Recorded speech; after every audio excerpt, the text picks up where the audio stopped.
இன்னும் 2 வருஷம் தான் 2026க்குள்ள நம்ம வேலை பார்க்குற விதம் மொத்தமா மாறப்போகுது. இதுக்கு நாம தயாரா இருக்கோமா? ஏன்னா இப்ப நாம பார்க்க போற ஒரு விஷயம் நம்மளோட எதிர்காலத்தையே தீர்மானிக்கிற சக்தியா இருக்க போகுது. சரி, வாங்க இந்த பெரிய மாற்றத்தை எப்படி நமக்கு சாதகமா மாத்திக்கலாம்னு பார்க்கலாம். இந்த வரிய சும்மா படிச்சுட்டு போயிடாதீங்க. நிஜமாவே இது ஒரு வேக்கப் கால் மாதிரி. என்ன சொல்றாங்கன்னா, உங்களுக்கு ஏஐ ஸ்கில்ஸ் இல்லையா, அப்போ உங்க கெரியர்ல ஒரு பெரிய பிரேக் விழுன்னு சொல்றாங்க. இது ஐடில இருக்கிறவங்களுக்கு மட்டும் இல்ல, டாக்டர், டீச்சர், வக்கீல்னு நீங்க எந்த வேலையில இருந்தாலும் சரி, இது உங்களுக்கும் பொருந்தும். நம்ம வேலையை காப்பாத்திக்கவும் அடுத்த லெவலுக்கு போகவும் இது ரொம்ப ரொம்ப முக்கியம். பாருங்க, ஏஐங்கிறது திடீர்னு வந்த ஒரு ட்ரெண்ட் கிடையாது. இது ஒரு பெரிய அலை. 90கள்ல கம்ப்யூட்டர் எப்படி எல்லாத்தையும் மாத்துச்சோ, அப்புறம் 2000ல இன்டர்நெட் எப்படி நம்ம வாழ்க்கையோட ஒரு பகுதியா மாறுச்சோ, அதே மாதிரி இந்த 10 வருஷத்துல ஏஐ நம்ம வேலையோட பிரிக்க முடியாத ஒரு அங்கமா மாறப்போகுது. இதை நம்ம தடுக்க முடியாது, ஆனா இதோட சேர்ந்து நீச்சல் அடிக்க கத்துக்கலாம். ஏஐன்னு சொன்ன உடனேயே நிறைய பேருக்கு ஒரு சின்ன பயம், ஒரு குழப்பம் வருது.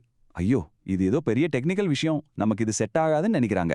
ஆனா இங்க தான் ஒரு முக்கியமான விஷயத்த நாம உடைக்க போறோம். வாங்க அந்த மிகப்பெரிய தப்பு கணக்கு என்னன்னு பார்க்கலாம். ஏஐன்னு சொன்ன உடனே பாதி பேர் பயப்படுறதுக்கு காரணமே இதுதான். ஐயோ, ஏஐ கத்துக்கணுமா, நான் என்ன சாஃப்ட்வேர் இன்ஜினியரா, எனக்கு கோடிங் தெரியாதே, கணக்கு வராதேன்னு நினைக்கிறாங்க.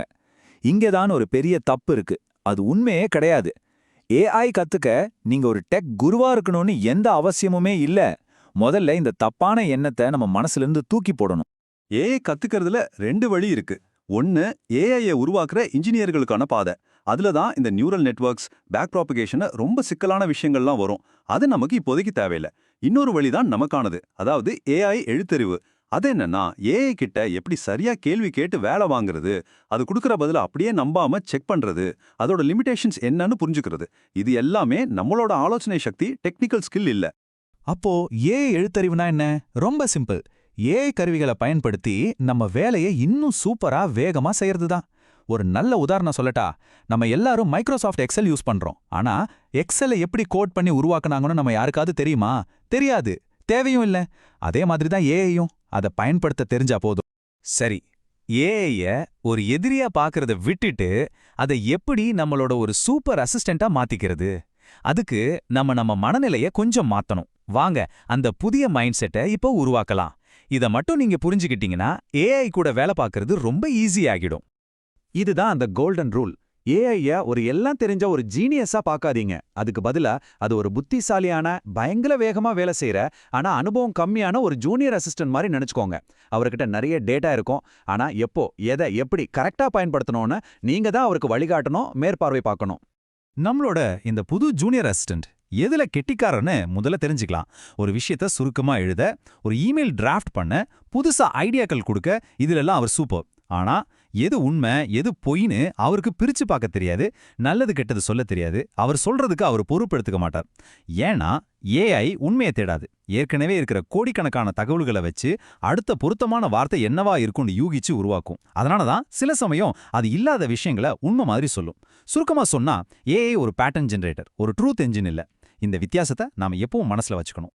ஓகே, இந்த மாதிரி ஒரு அசிஸ்டன்ட் கிட்ட நமக்கு தேவையான வேலையை சரியா வாங்கணும்னா நாம எப்படி அவர்கிட்ட பேசணும், அவர்கிட்ட எப்படி வேலை வாங்கணும், இதுக்கு நாம கத்துக்க வேண்டிய ஒரு முக்கியமான திறன் தான் ப்ராம்ப்டிங். ப்ராம்ப்டிங்னு கேட்ட உடனே இது ஏதோ பெரிய டெக்னிக்கல் வார்த்தைன்னு நினைக்காதீங்க. சிம்பிளா சொன்னா அது ஒருத்தர்கிட்ட தெளிவா கம்யூனிகேட் பண்ற மாதிரி தான். மொத்தம் 4 ஸ்டெப் தான். 1, என்ன வேலை ஆகணும்னு கரெக்டா சொல்லுங்க. 2, அந்த வேலையை பத்தின கொஞ்சம் கான்டெக்ஸ்ட், அதாவது பின்னணி விவரங்களை கொடுங்க.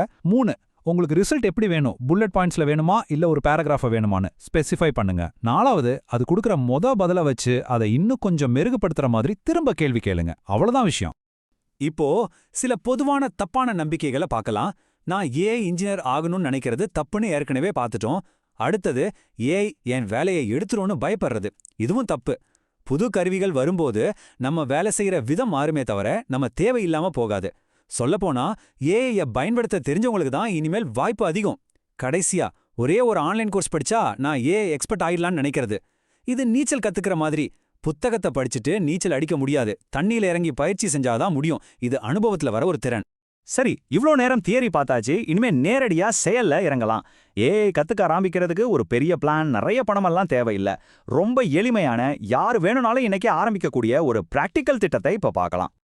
இதுதான் அந்த சிம்பிளான 4 பாயிண்ட் பிளான். முதல்ல ஏதாவது ஒரு ஏஐ டூலை எடுத்துக்கோங்க. ஒரு மாசத்துக்கு தினமும் அதை யூஸ் பண்ணுங்க.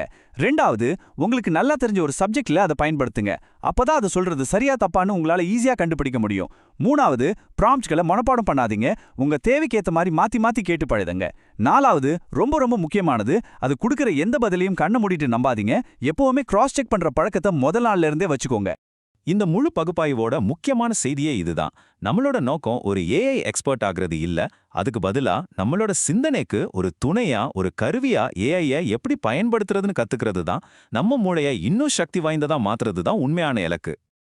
ஆக அடுத்த 10 வருஷத்துக்கான மிக முக்கியமான திறமை இதுதான்.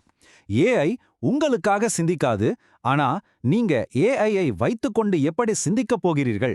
இந்த ஒரு கேள்விக்கான பதில் தான் உங்க தொழில் வாழ்க்கையோட அடுத்த அத்தியாயத்தை தீர்மானிக்கப் போகுது. யோசிச்சு பாருங்க.